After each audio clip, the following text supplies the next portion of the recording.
menjawab 30 minit.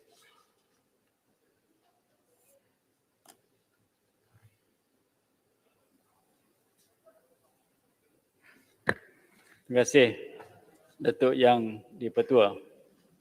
Selamat petang.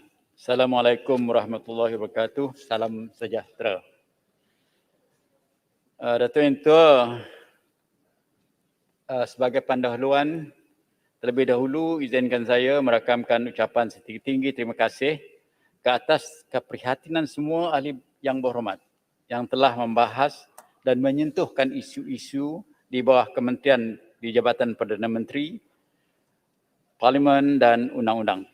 Sepanjang tempoh usul menyunjung kasih dan perbahasan titah diraja dalam sesi sidang Parlimen Dewan Rakyat pada kali ini. Untuk makluman Dewan yang mulia ini, seramai 46 orang ahli yang berhormat telah membahas pelbagai isu yang berbangkitan dengan Parlimen dan Undang-Undang. Sebelum saya menjawab pertanyaan yang telah dibangkitkan oleh ahli yang berhormat, izinkan saya merapat sembah menjunjung kasih ke atas titah diraja oleh Duli Yang Maha Mulia Seri Paduka Baginda Yang di-Pertuan Agong ke-16 masa Majlis Istiadat Pembukaan Mesyuarat Pertama, Penggal keempat Parlimen ke-14 tahun 2021 pada 13 September yang lalu. Yang pertama, Datuk Yang Ketua, berhubung dengan undi 18 tahun. Datuk Yang Ketua yang berhormat daripada Pontian dan yang berhormat dari Sempurna ingin mendapat pandangan mengenai pendaftaran automatik yang dilaksanakan oleh kerajaan dan bila akan dilaksanakan. Ada dua-dua dalam sini? Pontian ada. Sebelum saya cakap, minta tolong duduk dulu, Yang Amat. Pontian ada, Pontian. Ya. Terima kasih, Yang Amat. Untuk maklumat yang berhormat, Suruhanjaya Pilihan Raya sedang dalam persiapan untuk melaksanakan umur kelayakan undi 18 tahun dan pendaftaran pemilih secara automatik. Persiapan yang sedang dilaksanakan oleh Suruhanjaya Pilihan Raya, secara ringkas saya selepas ini menyebut sebagai SPR. Ini adalah meliputi pindaan kepada peraturan-peraturan pilihan raya dalam braket pendaftaran pemilih 2002 dan undang-undang lain yang berkaitan. Penyediaan Standard Operating Procedure ataupun SOP dan penyediaan sistem serta infrastruktur bagi melaksanakan umur kelayakan pengundi 18 tahun dan pendaftar pemilihan secara automatik. Di samping itu, SPR juga telah mengenal pasti beberapa tindakan yang perlu dilaksanakan sebelum pelaksanaan umur kelayakan pengundi 18 tahun dan pendaftaran pemilih secara automatik seperti tim membuat semakan maklumat bakal pemilih. SPR memanjangkan semua persiapan yang sedang diambil tindakan termasuklah menangani isu-isu yang berkaitan yang akan dapat diselesaikan dan seterusnya melaksanakan umur kelayakan pengundi 18 tahun dan pendaftaran pemilih secara automatik selewat-lewatnya pada September 2022. Namun demikian, walaupun dengan kekangan dan kekurangan, SPR komited untuk melaksanakan umur kelayakan pengundi 18 tahun dan data pemilih secara automatik dapat dilaksanakan selewat-lewatnya pada 30 Disember 2021. Selaras dengan keputusan Semakan Kehakiman isu undi 18 tahun di Mahkamah Tinggi Kuching pada 3 September 2021. Sistem pilihan raya. Ya, boleh sikit Yang Berhormat Menteri. Ini bermakna bahawa pada 31 Disember akan ada pertambahan sebanyak 5.6 juta pengundi yang terdiri daripada 1.2 juta pengundi baru berumur 18 hingga 21 dan 4.4 juta pengundi baru berumur 21 tahun dan ke atas. Jika betul apa yang data yang saya ada sebagaimana yang dibaca dalam makluman sebelum ini. Terima kasih. Sila Menteri. Maklumat tu tepat, Yang Amat. Jadi inilah, Datuk Yang Ketua, satu-satunya perkara yang perlu dilihat. Kerana tiap-tiap tahun sekurang-kurangnya 500,000 pengundi yang bakal menjadi 18 tahun dan boleh mengundi dalam sistem yang baru ni nanti. Yang kedua, sistem pilihan raya kaedah undi pos. Yang berhormat daripada Sungai Petani, Yang berhormat Bandar Kuching. Kalau tak ada, saya hantar jawapan secara bertulis. Dua-dua tak ada.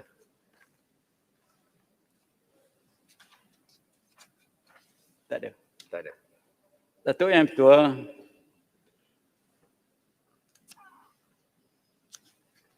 terima kasih boleh kena memberi ruang supaya saya hantarkan jawapan secara bertulis kepada mereka. Panjang juga ni, Datuk Yang Ketua. Baik, tak apa. Sebabnya dia meliputi berhubung dengan kajian-kajian telah dibuat dan sistem-sistem yang ada di dunia yang bakal kita lihat yang mana boleh menguntungkan kita, yang mana boleh membantu kita dalam melaksanakan sistem demokrasi di Malaysia.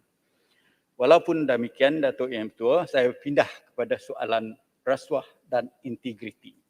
Saya lihat Yang berhormat daripada YB Menteri, boleh ada saya menunggu. tanya satu soalan? Isu berkaitan, Satu soalan. ada kat ujung tu. Ya. Taling Jaya. Ini berkenaan dengan senarai pemilih. Adakah rancangan daripada SPR untuk melaksanakan audit tentang senarai pemilih kerana masih ada error dalam senarai? Thank you. Salih. Terima kasih Yang berhormat menyoal saya soalan ni. Datuk Yang Ketua, inilah salah satu rintangan ataupun permasalahan yang bakal kita lihat. Biar saya jelas daripada awal. Sistem pilihan 18 tahun pemilih ini, Datuk Yang Ketua, mula-mulanya apabila undang-undang diluluskan pada tahun 2018 dahulu, ialah untuk dilaksanakan selama 4 tahun dan diguna pakai pemilihan ini daripada tahun 2023 nanti. Jadi time frame untuk melaksanakan semua program ini, mengaturkan SOP sistem dan pindaan kepada undang-undang ini dan membuatkan satu libat urus dengan kerajaan-kerajaan negeri dan pihak-pihak stakeholders yang lain sampai ke satu peringkat pada bulan September tahun 2022. Tetapi apabila time frame ini dipendekkan atas hukuman arahan mahkamah yang saya sebut tadi di Yang Berhormat Kuching, Menteri. maka Yang Berhormat bahawa ramailah, banyaklah perkara ini akan bangkit berlaku. Kerana kita tidak ada berkemampuan secepat mungkin. Saya dah tanya berapa cepat kita boleh melaksanakan sinarai undi ini. Yang satu undi 18 tahun, yang satu lagi ada 4,000 lebih yang disebut oleh Pontian tadi. Yang 21 tahun ke atas belum lagi berdaftar juga. Dan di antara sinarai-sinarai ini ada orang yang dah meninggal pun belum lagi dibersihkan. Sebab ada rakyat Malaysia yang meninggal tidak melaporkan kematian itu kepada pihak Jabatan Pendaftaran Negara. Jadi dalam keadaan sedemikian itu memerlukan beberapa perkara perlu dibuat. Jadi kita melihat ini adalah satu masalah yang bakal kita hadapi nanti. Yang Berhormat. Yang Berhormat Sila Muar. Terima kasih Yang Berhormat Menteri.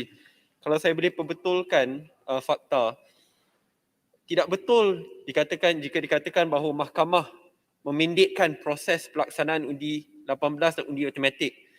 apabila pindaan Perlembagaan Persekutuan dilakukan bersama, dan terima kasih kepada Yang Berhormat Menteri, sahabat-sahabat daripada GPS yang turut bersetuju, perjanjiannya adalah di mana dalam tempoh masa 2 tahun, iaitu kita dapat melaksanakan pada tahun 2019, paling lewat Julai 2021, undi 18 dan undi automatik akan dikuatkuasakan. Kalau baca the verdict daripada mahkamah, masalahnya adalah walaupun kerajaan telah pun bertekad, berjanji dan perlu mengangkat Perlembagaan Persekutuan, walaupun lepas tarikh tamat tempoh iaitu Julai 2021, undi 18 dan undi automatik masih belum dilaksanakan kerana SPR diberi masa 2 tahun. That's quite long, Yang Berhormat Menteri. Jikalau SPR baru nak mulakan proses itu jelas bermasalah. Tapi kalau saya rasa kalau Yang Berhormat Menteri duduk berbincang dengan bekas pengerusi SPR yang juga merupakan yang tuannya di Pertua, saya ingat sebelum dia menerima mandat untuk berkhidmat sebagai tuannya di Pertua, proses untuk memuktamadkan undi 18 dan undi automatik tu dah nak selesai. Cuma apabila tukar, tiba-tiba dipanjangkan sampai 2022. Sebab tu saya berharap, saya tidak salahkan Yang Berhormat Menteri, cuma di peringkat SPR itu perlu ada penyelarasan yang lebih mendalam. Kalau bekas pengerusi SPR boleh berikan komitmen yang jelas, timbalan pengerusi SPR, saya berharap Yang Berhormat Menteri boleh jumpa dengan timbalan pengerusi juga, boleh berikan komitmen sebegini, tetapi tiba-tiba tukar, terus panjangkan, itu saya rasa tidak adil, tidak menghormati semangat bipartisan di mana kita bersama pindah perlembagaan dan secara tiba-tiba menolak tarikh daripada Julai 2021 kepada September 2022. Terima kasih Yang Berhormat Menteri. Datuk Yang Tua, saya ambil perhatian apa yang dibawa oleh Yang Berhormat tadi. Sebabnya pada saya, itu adalah satu ketetapan kerajaan yang memanjangkan masa hingga September 2022.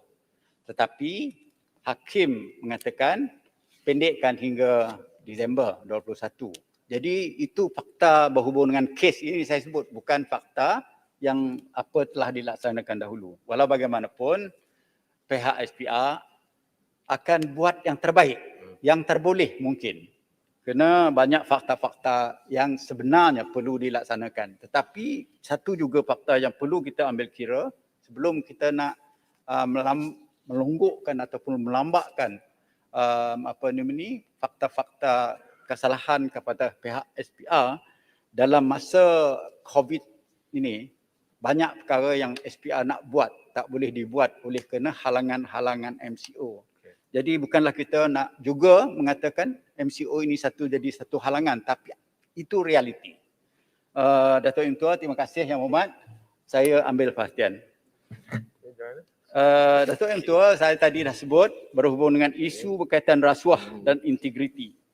Merupakan antara isu yang banyak dibangkit oleh Yang Berhormat, termasuk Yang Berhormat YB Bagan, Yang Berhormat Puchong, Yang Berhormat Lembah Pantai, Yang Berhormat Teluk Intan, Yang Berhormat Padang Serai dan Yang Berhormat Sigambut.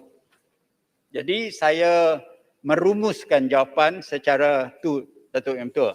Kerana kalau saya butirkan keseluruhannya, bahawa 30 minit itu terlalu singkat. Yang Berhormat Datuk Yang Tua mengetahui juga jawapannya memang panjang ya.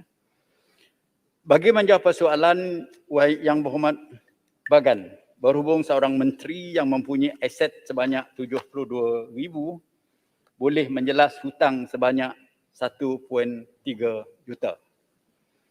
Untuk makluman Yang Berhormat, isu yang dibangkit telah disiasat oleh SPRM di mana hasil siasatan tidak menemui sebarang keterangan berlakunya rasuah atau jenayah yang lain.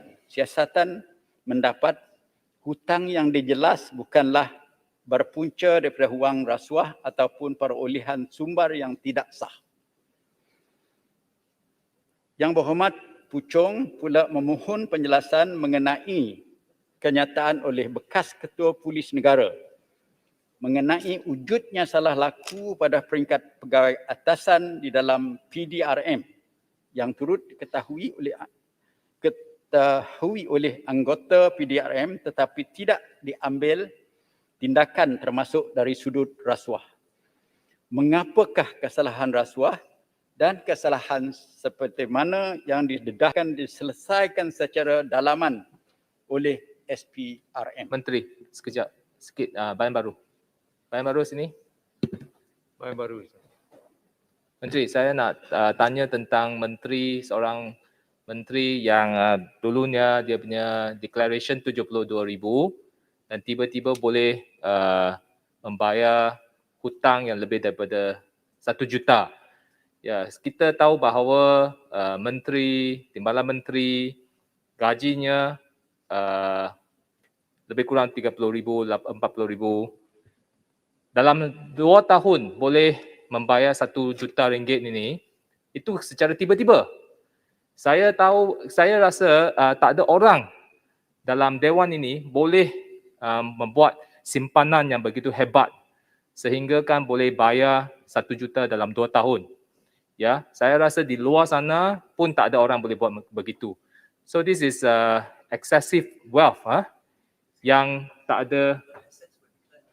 Ya, masa dia declare aset 72,000 sahaja. Apa questionnya? Jadi maksudnya Soalannya. dia kalau SPRM dapati bahawa tak ada unsur-unsur rasuah, maka she under declare her asset. Itu pun satu kesalahan juga. Ya, jadi dari segi itu apakah tindakan daripada kerajaan dari segi itu? Kalau dia betul-betul declare 72,000, bagaimana ada duit untuk bayar 1 juta ringgit? Ini persoalan yang rakyat tanya. Ya, saya minta penjelasan. Terima kasih. Betul-betul. Saya menjawab soalan ni dibangkit lepas, bukan soalan yang sekarang. Ya. Jadi walau bagaimanapun saya akan ambil tindakan. Peraturan tu ada. Kita kena ikut peraturan, Datuk M. Tu. Ya.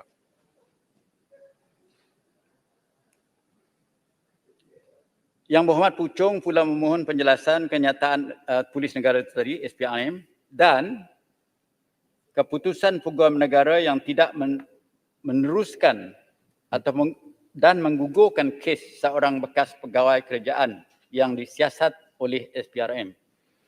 Apakah yang berlaku terhadap wang yang merupakan barang rampasan kes di mahkamah dan dikatakan telah dicuri pegawai tersebut? Datuk M. Tua, untuk maklumat Datuk M. Tua dan Dewan Yang Mulia ini, Yang Berhormat Puchong, isu yang dibangkitkan adalah berkenaan dakwaan 3 orang pegawai kanan Suruhanjaya pencegah rasuah. Berhubung telah guna kuasa dalam penyelewengan dalam urusan kes seorang bekas ketua jabatan yang pernah disiasat oleh SPRM.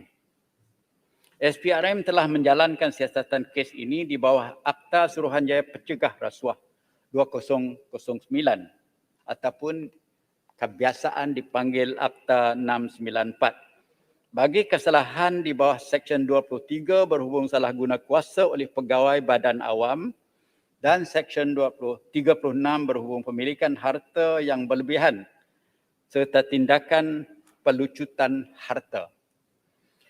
Permulaan siasatan oleh SPRM adalah berdasarkan the First Information Report yang diterima oleh SPRM, di mana SPRM mempunyai bertanggungjawabkan undang-undang yang diperuntuk di bawah Seksyen 29(1) Akta 694 itu tadi untuk membuat aduan berhubung pelakuan sesuatu kesalahan di bawah Akta 694 agar penyiasatan dapat dijalankan dengan menggunakan segala kuasa penyiasatan di bawah Akta 694 tadi dan Kanun Tata Cara Jenayah sebagaimana diperuntukkan lanjut di bawah Seksyen 29(3) Akta 694 juga.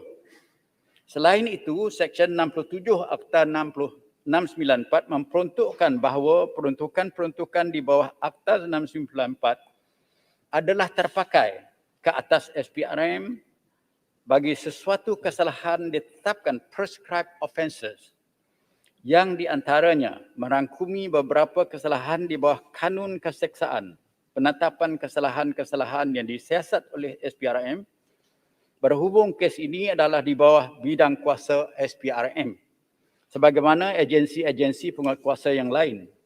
Oleh itu, kes ini turut disiasat oleh SPRM bagi kesalahan di bawah Seksyen 403 berhubung salah guna harta secara tidak jujur dan Seksyen 409 berhubung pecah jenayah amanah jenayah Kanun Keseksaan 574.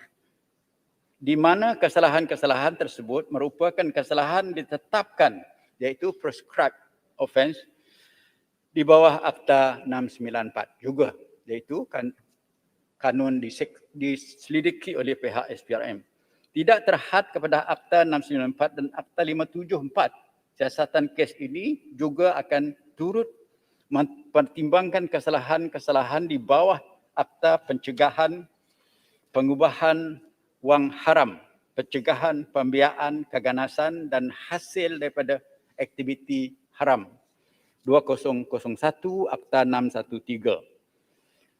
Standard Operating Procedure ataupun SOP SPRM menetapkan kesegeraan yang munasabah diberi kepada pelaksanaan penyiasatan kes ini. Sehubung dengan itu, SPRM telah pun mengambil tindakan segera memulakan penyiasatan kes ini dan menangkap tiga pegawai berkenaan termasuk menahan riman mereka bagi membantu pelengkapan kertas siasatan. Siasatan kes ini masih berjalan dan SPRM akan memastikan siasatan berjalan secara terus dan profesional serta tidak berkompromi untuk melindung mana-mana pegawai yang terlibat dalam sebarang perbuatan jenayah. Bukan menjadi satu perkara yang luar biasa bagi sesuatu agensi penguatkuasaan menjalankan penyiasatan terhadap pegawainya sendiri asalkan dimaktub di bawah bidang kuasa agensi masing-masing. Dalam hal ini, apabila First Information Report diterima oleh SPRM adalah menjadi kewajipan kepada SPRM untuk menjalankan siasatan tanpa kelengahan. Dalam tempoh siasatan bermula sehingga riman tamat, tidak sebarang laporan polis yang dibuat oleh mana-mana pihak. Hanya selepas isu ini dibangkit oleh Yang Berhormat di dalam Dewan Yang Mulia ini, barulah pihak yang membuat laporan polis. SPRM adalah sebuah agensi penguatkuasa undang-undang yang turut tertakluk kepada prinsip kedaulatan undang-undang, rules of law, dalam melaksanakan fungsi-fungsi yang dipertanggungjawabkan ke atasnya. Oleh itu, semua pihak terus mempunyai keyakinan berterusan ke atas kewibawaan SPRM dalam mengendalikan kes ini. Mekanisme semak dan imbang di dalam struktur SPRM melalui 3 jawatankuasa pemantau bebas, iaitu Lembaga Penasihat Pencegah Rasuah ataupun LPPR, Jawatankuasa Aduan JKA dan Panel Penilai Operasi yang diwujudkan sama ada melalui peruntukan undang-undang di bawah Akta 694 maupun secara pentadbiran akan turut memastikan pelaksanaan penyiasatan kes ini oleh SPRM secara telus, bebas dan profesional. Semua pihak perlu bersabar dan perlu yakin kepada SPRM dan siasatan kes ini supaya kertas siasatan yang lengkap dapat dikemukakan kepada pejabat peguam negara untuk kajian serta keputusan mereka yang terlibat dapat dibawa ke muka pengadilan dalam masa yang terdekat. Datuk MP. Mohon penjelasan. Terima kasih Tuan Speaker, terima kasih Yang Berhormat Menteri. Yang Berhormat, saya dengar jawapan yang diberikan. Tapi kalau kita lihat kepada prescribed offence di dalam Akta MACC, ianya tidak merangkumi kesalahan di bawah Seksyen 379 Kanun Keseksaan. 379 itu berkaitan dengan kes curi. Jadi soal dia, kenapa walaupun ianya tidak di dalam bidang kuasa akta tersebut, masih ianya disasat oleh pihak SPRM? Itu satu. Kedua, Yang Berhormat Menteri, sudah cukup jelas bahawa dalam kes ini ada juga tumahan dibuat bahawa sebenarnya kes ini melibatkan pegawai kanan sekali ya di dalam SPRM, iaitu Datuk Seri Azam Baki. Jadi dalam keadaan tersebut, bukankah ianya melibatkan satu konflik di mana sebagai ketua SPRM beliau ada kuasa terhadap pegawai-pegawai yang terlibat, jadi beliau ada dalam kedudukan untuk dengan izin to interfere ataupun masuk campur dalam hal-hal siasatan. So, Yang Berhormat Menteri, we have to make a choice. Kalau kita nak siasat di bawah Akta SPRM, which I say cannot be done, because it's a case of theft that is supposed to be dealt with the police, izin.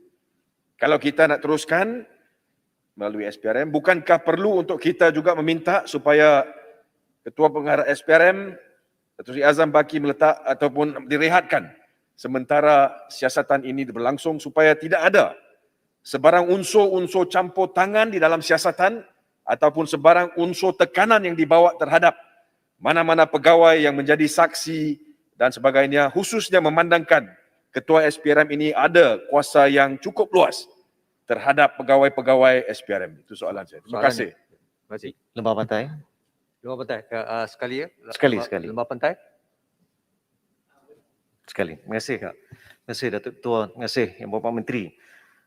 Saya mendengar jawapan Yang Berhormat Menteri yang memberikan garis masa kejadian yang sedang disiasat oleh pihak SPRM, dan kita juga ambil maklum Menteri Dalam Negeri telah menyatakan satu kertas inkuari polis telah dibuka dan kita harap ia dapat dijadikan kertas siasatan dan siasatan penuh dapat dilakukan. Cuma saya ingin bertanya dengan Yang Berhormat Menteri dua soalan. Pertama, adakah kenapa pihak SPRM tidak membuat laporan polis bila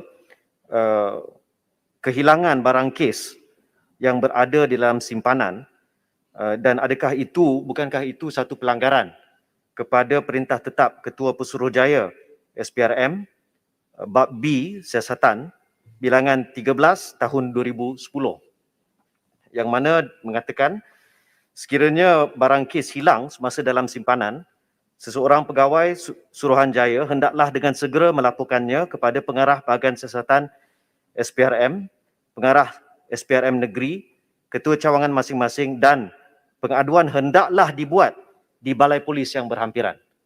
Dan kedua, sekiranya yang kita tahu sekarang ni melibatkan 3 orang pegawai, apakah yang pihak kerajaan akan lakukan untuk memberikan keyakinan semula kepada rakyat Malaysia bahawa kejadian ini adalah satu isolated incident dengan izin, atau adakah lebih banyak insiden-insiden seperti ini yang kita tidak ketahui berlaku? How deep is the rock? Ya, ini saya pohon jawapan daripada Yang Berhormat Menteri.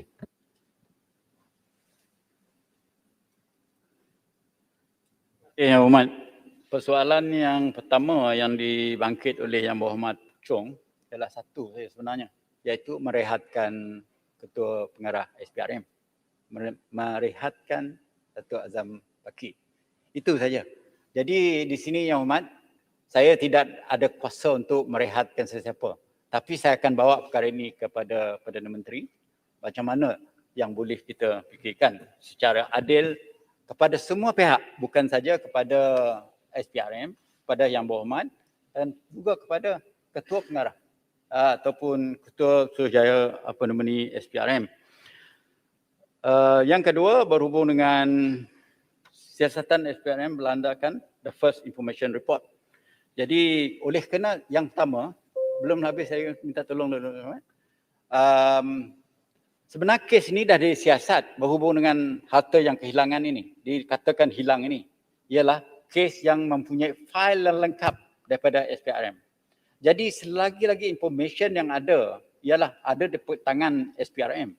Jadi kalau dibuat laporan polis, polis akan bermampu tidak menyelidik semula semua yang ada, maklumat-maklumat yang ada pada pihak SPRM.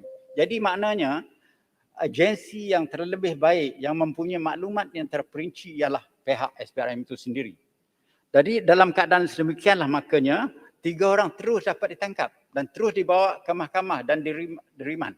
Dan dalam keadaan demikian, hanya yang tinggal ialah untuk orang kata melihat evidence dia, the nexus evidence are all connected. Melihat motif apa juga. Betul tidak fakta-fakta yang dikatakan tu, sebagai saya pernah menjadi penyelidik yang hormat. Jadi saya mengetahui. Kita kena selidik sendiri satu persatu perkara tu. Selepas itu kita serah kepada pihak peguam negara. Tujuan yang asal sebenarnya ialah untuk orang salah dibawa ke mahkamah. Cukup dengan evidence. Itu saja. Bukan soalan polis ataupun SPRM bila kesalahan berlaku. Yang hormat. Terima kasih Yang Berhormat Menteri, Tuan Speaker, segera izinkan. Yang Berhormat Menteri, saya ajukan 2 soalan. Satu telah pun dijawab oleh Yang Berhormat Menteri, di mana Yang Berhormat Menteri kata akan dibawa perkara ini. Saya harap Yang Berhormat Menteri juga boleh memberi penekanan kepada Perdana Menteri bahawa sekiranya kita lihat atau ingin lihat reform, maka di sinilah titik permulaan dia. Kalau kita nak jelas, kita serius berkenaan dengan reform, biar kita menunjukkan bahawa kita committed, biar kita buat keputusan di mana kita minta supaya ketua SPRM itu direhatkan. Tapi soalan kedua dia juga penting. Kalau Yang Berhormat Menteri lihat kepada prescribed offences, 379 Tuan Speaker, theft is not included. 489A kalau tak silap, iaitu perkara berkaitan dengan counterfeiting money, itu pun tidak termasuk dalam prescribed offence itu. Jadi ini adalah satu perkara yang tidak di bawah bidang kuasa SPRM. Jadi soal dia, kenapa ianya perlu melalui SPRM? Dan saya nak minta kepada Yang Berhormat Menteri sini untuk juga semak satu perkara. Aduan bahawa sebenarnya di dalam SPRM ianya telah dilewatkan kerana ada campur tangan daripada pihak-pihak atasan. This is the problem that we have. Dan kita berbalik kepada soalan utama saya, iaitu apa yang berlaku dalam bulan Mac apabila IGP masa itu mendedahkan ada isu unsur-unsur rasuah di dalam kalangan pegawai PDRM tetapi tidak ada tindakan diambil. Kenapa itu berlaku? Apakah sudah berlaku kepada kes-kes itu? Kenapa disiasat dalaman kemudian ianya sengap begitu saja? Terima kasih. Speaker boleh sikit berkaitan. Sim. Sama. Terima kasih. Terima kasih kepada Tuan Speaker, terima kasih kepada Menteri. Menteri, walaupun saya bangkitkan isu ini, tetapi bila mendengar jawapan daripada Menteri tadi berkaitan dengan soalan daripada Lembah Pantai tadi, saya agak kelirulah. Bagaimanakah YB boleh mengatakan tak perlu ada buat laporan polis sebab kata SPM boleh siasat? Soalan kasih ialah isu konflik of interest. Rasa benda yang asas. Yang Hormat, sebelum you sampai, belum jawab lagi Lembah Pantai Yang Hormat. Saya tak jawab tu. Tadi tu YB tak jawab saya lagi. jawab pucung Yang Berhormat.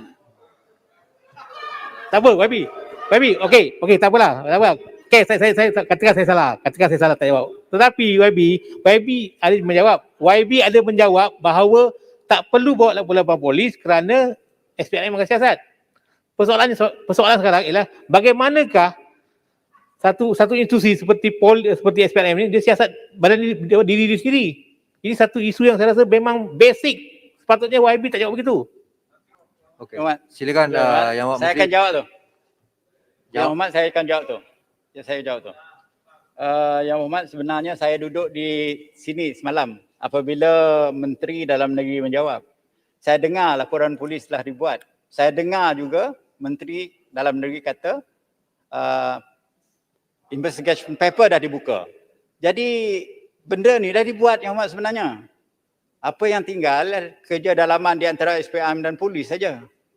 Penyiasatan dah dibuat, fail dah dibuka oleh PDRM. Itu yang dimaklumkan oleh Menteri Dalam Negeri kepada Dewan ini.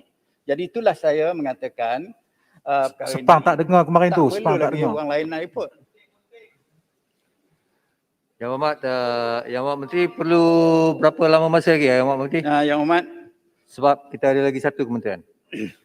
Yang Berhormat Lembah Pantai, Pasir Gudang dan Teluk Intan, YB Sekambut telah membangkitkan SPRM perlu bebas dan perlu menjawab kepada Parlimen.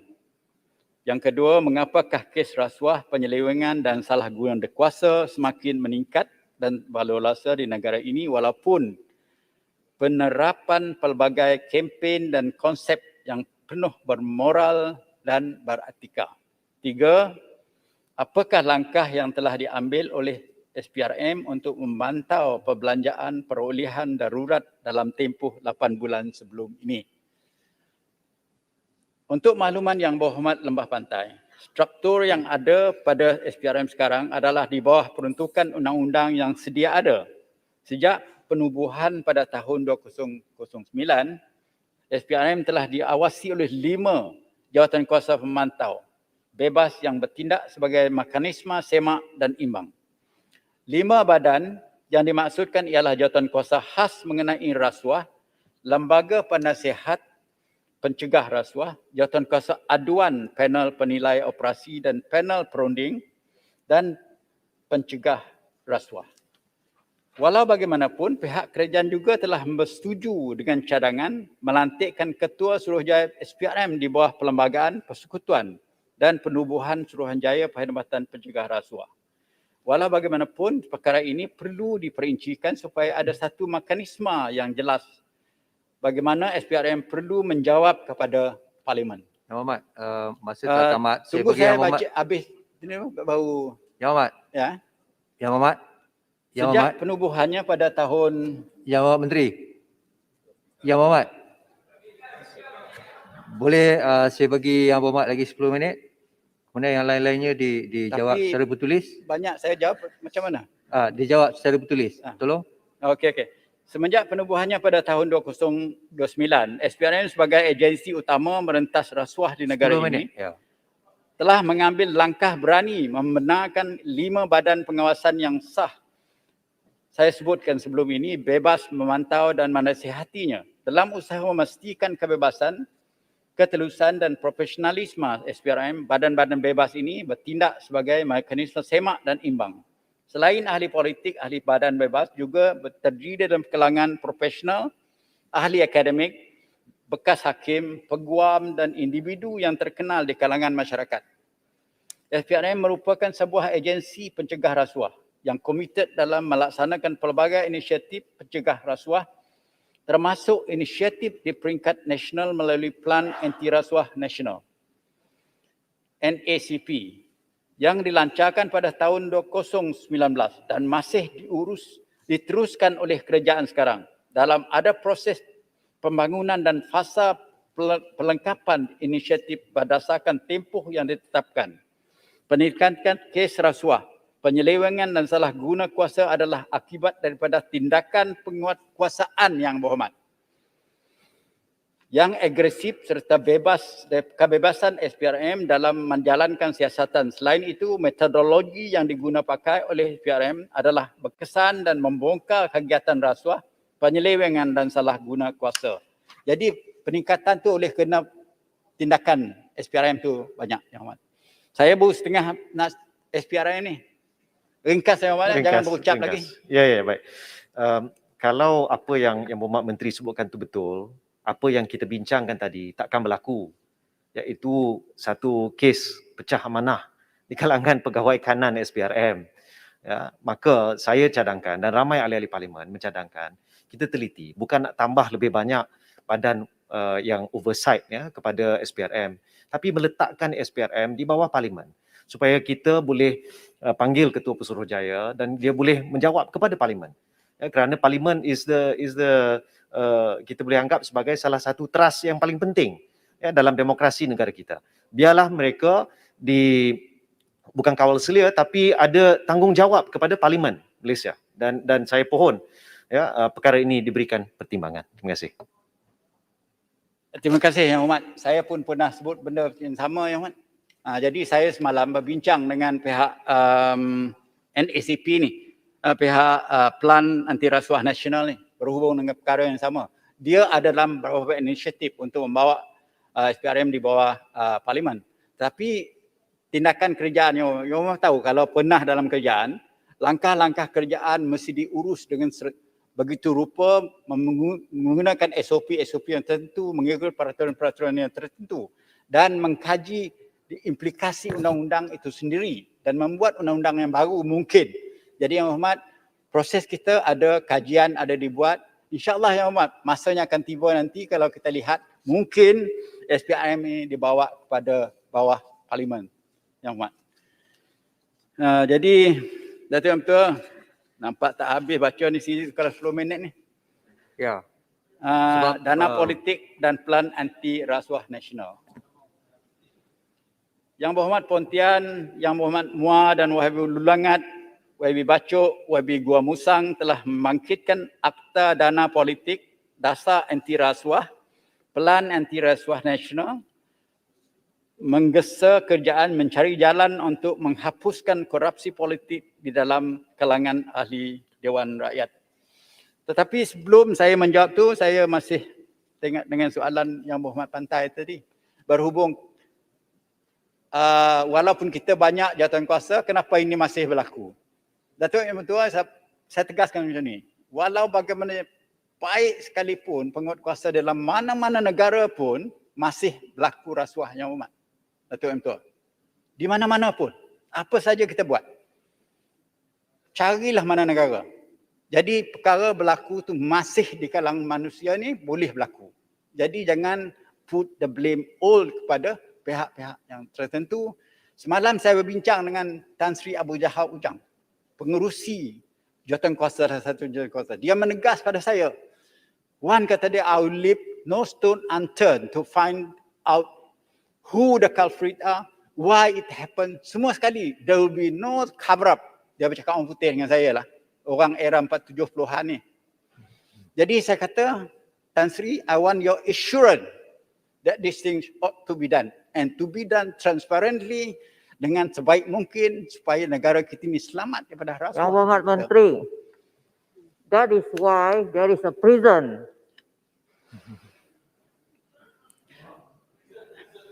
Apa? Okey. Yang Berhormat Menteri, adakah Yang Berhormat Menteri akan jawab isu anti lompat parti yang telah kita bahaskan dalam Dewan Yang Mulia ini? Anti lompat parti, adakah Yang Berhormat Menteri akan... Dia belum sampai ke situ, Yang Berhormat. Terima kasih. Tapi Datuk Speaker dah bagi saya 10 minit itu. No, saya minta kalau boleh ditumpukan Okey, perhatian. saya nak jawab yang ini tadi Pontian, Kerana saya Muar, telah Lulangat, mencadangkan Bacok dan Gua Musang. Yang Berhormat tadi. Menteri, Saya telah mencadangkan masa bahas bahawa perkara itu jadi... Yang Berhormat, tolong. Kita tak ada masa, tolong. Bagi Yang Berhormat Menteri. Kalau boleh jawab. To make it a criminal jawab point offence. form lah. Point form lagi cepat kalau boleh. Point form. Thank you.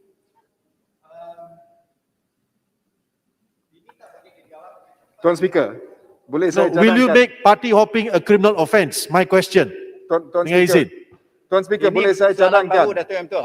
Boleh saya cadangkan, Tuan Speaker? Saya baca ni berdasarkan Memandangkan laporan sebakan semula kementerian separuh ini adalah pekan. penting.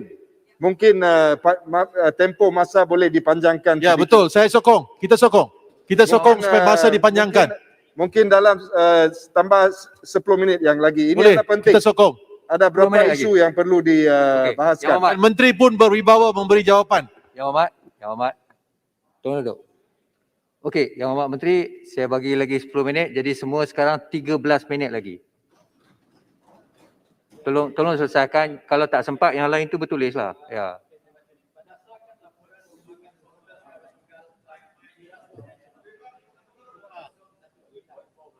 Dan 2023 yang telah dibentangkan dalam mesyuarat jawatankuasa khas Kabinet mengenai anti rasuah. Siri bilangan 14 pertama tahun 2021 dan diluluskan oleh Mesyuarat Jemaah Menteri pada 19 Mei 2021. Kerajaan komited untuk meneruskan inisiatif berkaitan dengan perundangan pembiayaan dana politik. Kajian berhubung dengan wujudnya rang undang-undang terbaru tersebut pada masa ini sedang dilaksanakan dengan memberi fokus kepada aspek pengawal seliaan sumber politik berteraskan prinsip ketulusan dan accountability. Yang Berhormat Menteri, Akta ini akan diperkenalkan oleh kerajaan dengan mengambil kira juga pandangan daripada pelbagai pihak yang memastikan mekanisme pelaksanaan yang berkesan.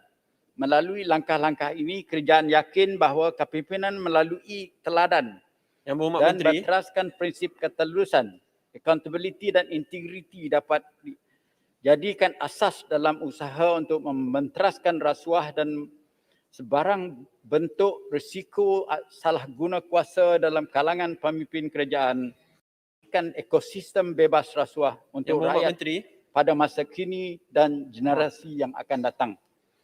punca kuasa Pelan Anti Rasuah Nasional dan Pelan Anti Rasuah Organisasi adalah sebagaimana digaris dalam arahan Yang Amat Berhormat Perdana Menteri nombor 1 tahun 2018.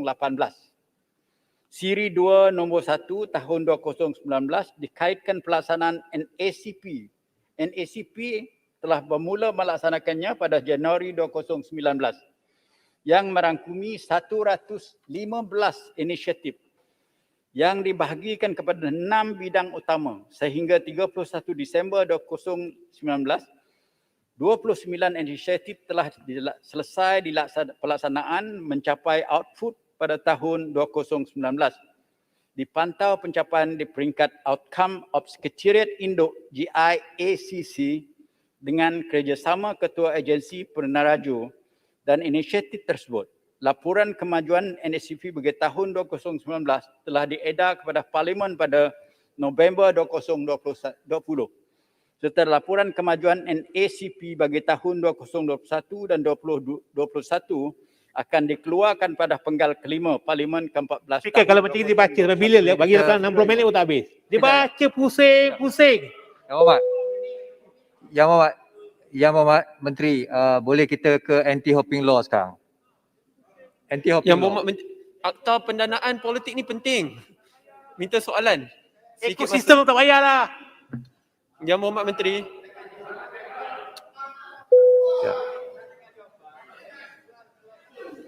Mikrofon. So selepas ini boleh kita ke tu anti lompat Yang tu, Berhormat- parti tu. Yang Berhormat Menteri, berkenaan isu Akta Pendanaan Politik sebab belum ada soalan lagi berkenaan isu ni. Terima kasih Yang Berhormat Menteri. Saya tahu jawapan mudah adalah kajian demi kajian akan dilakukan dan kalau betul kerajaan komited untuk meneruskan legasi, bukan kerajaan Pakatan Harapan tapi yang dikepali oleh Tan Sri Abu Kassim melalui GIACC, cadangan untuk Akta Pendanaan Politik itu sepatutnya dibentangkan pada Mac 2020 dan telah pun siap tetapi telah pun ditangguhkan berkali-kali. The draft is already complete. Saya rasa perkara ini sangat mustahak untuk dibentangkan sebelum pilihan raya akan datang supaya garis fundraising itu jelas. Kalau tidak Yang Berhormat Menteri, percayalah sesiapa pun yang menang pada pilihan raya akan datang, the politics of vengeance and revenge can be executed so easily. Saya tahu kerana saya sebelum ini Parti Bersatu, saya tahu siapa mendema, saya tahu syarikat-syarikat mana dan selagi itu ia takkan tamat. Sebab tu saya berharap Akta Pendanaan Politik ini dapat dibentangkan secepat mungkin dan ada usaha bipartisan. Terima kasih. Point made. Ya. Yang Berhormat Menteri kalau boleh Terima kasih Yang Berhormat. anti lompat Sebenarnya parti tu. undang-undang dana politik ni saya dah mengetahui semenjak 2005 lagi. Saya penulis pun berhubung dengan dana politik. Kita dan sebut kaji lah. pun. Tetapi soalan lompat parti Yang Berhormat, tunggu lompat parti Yang Berhormat. Lompat parti secara ringkas Yang Berhormat, usul dan OUM kita dah ada masuk satu usul dibawa oleh Yang Berhormat daripada Penggerang. Dan AG telah mendapat arahan supaya membuat gubalan melihat keperluan negara ini. Apa lagi soalan? Soalan yang dibangkitkan oleh saya semasa perbahasan adalah, will you make it a criminal offence? Will party hopping be made a criminal offence? Mana-mana wakil rakyat yang melompat parti dibawa ke mahkamah, dituduh dan dikenakan penjara mandatory. Datuk Yang Ketua, undang-undang ini apabila siap draftnya nanti. So, kita tidak mau katak-katak lagi, lompat Yang sana, Berhormat, lompat sini. Tolonglah Yang Berhormat. Yang Berhormat, can we have a bit of decorum or not? Kita ini 8.33 malam, kita semua pun dah penat. Boleh kita ada decorum sikit. So kalau tidak diminta untuk mencelah dan tidak diberi kebenaran untuk mencelah, jangan mencelah. Tolonglah kita kan. Tuan Speaker, maafkan saya. Sebenarnya Rakyat di luar sana lagi penat. Lagi penat sebab mereka undi rakyat, wakil rakyat Pakatan Harapan. Lompat. That's what we're doing. Kan? Sila. Yang Berhormat, lagi 7 minit. Tuan Speaker, Menteri minta jawab betul-betul lah. Jawab macam menyanyi lagu-lagu Denang Menteri dah Sayang. jawab. Menteri dah jawab. Sila. Jawab macam menyanyi lagu Denang Sayang. Ya. Mike. lompat parti Yang Berhormat, sekarang usul penggerang sudah dinaikkan dalam aturan pengarah parlimen. Ya. Dan kerajaan telah mengambil kira untuk juga melihat sama ada mengikut usul itu, dan kita dah kaji semua undang-undang kes-kes yang telah berlaku dulu daripada itu. Dan kita mengetahui apa perkara yang perlu kita buat. Ya. Tetapi apa maknanya lompat itu belum lagi definasinya. Banyak kompleksiti dia Mat. Soalan yang Tapi seterusnya, kerajaan ambil soalan tindakan. yang seterusnya oleh Yang YB Jelutung ialah sama ada kita nak jadikan kesalahan jenayah lompat parti ni. Boleh jawab tak? Apabila rang undang-undang ini disakulit dengan ahli parlimen nanti dan kita baca satu persatu, saya tidak akan bulldoze mana-mana rang undang-undang kepada parlimen. Kita bincang dulu, kita cakap, lihat pendapat setiap orang, bukan seorang saja Yang Berhormat. Tuan Speaker, kalau boleh, saya rasa Yang Berhormat Menteri, hanya yang kita tanya adalah apakah pendirian kerajaan? Adakah kerajaan mengambil pendirian, that's the government's position, that anti-doping law akan juga termasuk kaedah-kaedah yang membawa kepada kesalahan jenayah sekiranya ada wakil rakyat yang melompat. Apakah pendirian kerajaan? Kita akan bincang kemudian. But what is the government stand? Itu soalan dia. Dan Speaker, akhir sekali, ini juga merupakan tuntutan rakyat. Bukan kami yang minta, tuntutan. Habis. Semua ni wakil rakyat. Semua ni. Wabi Menteri pun wakil rakyat juga. So sila. Wabi tolong jawab soalan tu. Apakah pendirian kerajaan? Pendirian kerajaan kita akan wujudkan undang-undang ini, sama ada dia akan menjadi satu jenayah, akan kita lihat dalam undang-undang tu nanti draft dia keluar, dalam undang-undang tu nanti draft dia keluar nanti. Bila draft dia keluar baru kita soal ini. This is crossing the bridge before we reach the river, Yang Hormat. Jadi minta tolonglah Datuk Yang Tua. Ya. Sebab isu seterusnya. Usul pun baru masuk. Okey. Saya baru bincang dengan AG. Kerjaan ini pun baru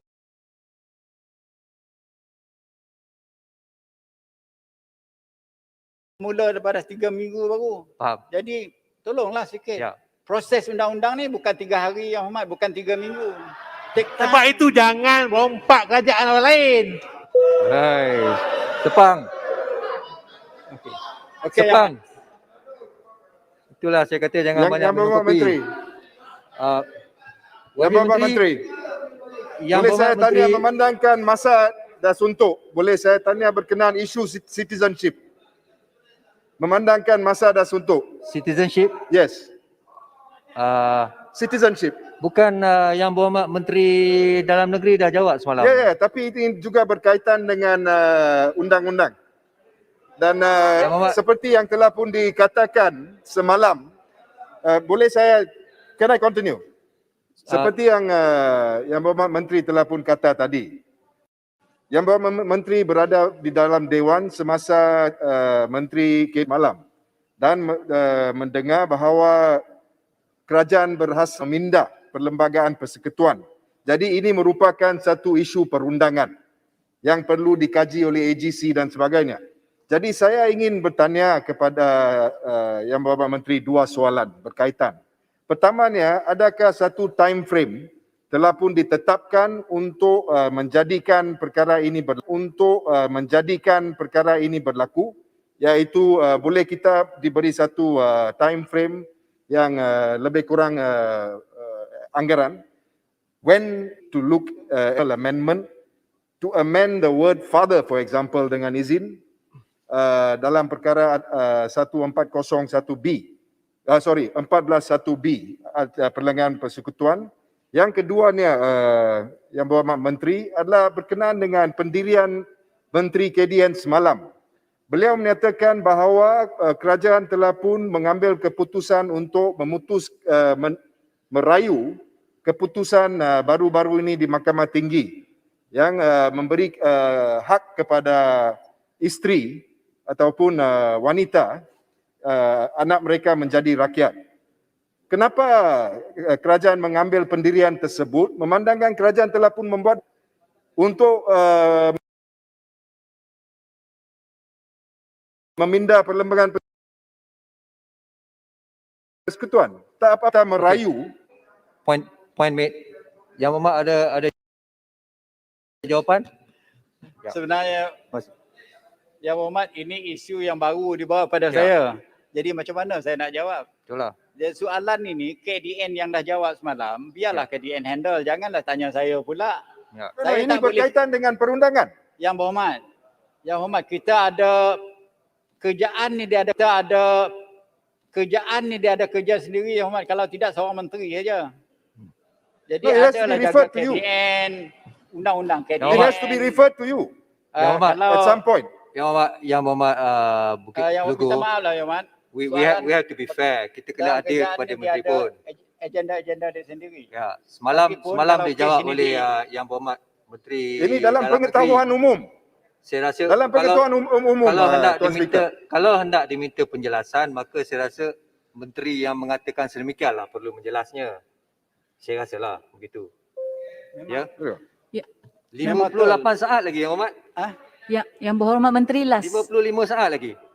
Yang Berhormat Menteri So last. kalau boleh habiskan dan jawapan yang lainnya diberi secara Kota bertulis. Belud. Sebab saya ada lagi satu ministeri.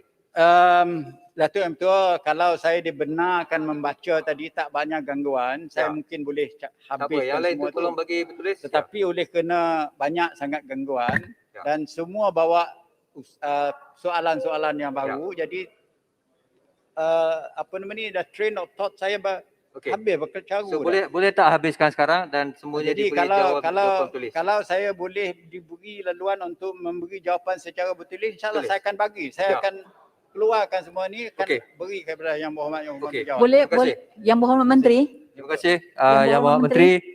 Seterusnya saya ingin menjemput Yang Berhormat Menteri di Jabatan Perdana Menteri Hak Ehwal Agama.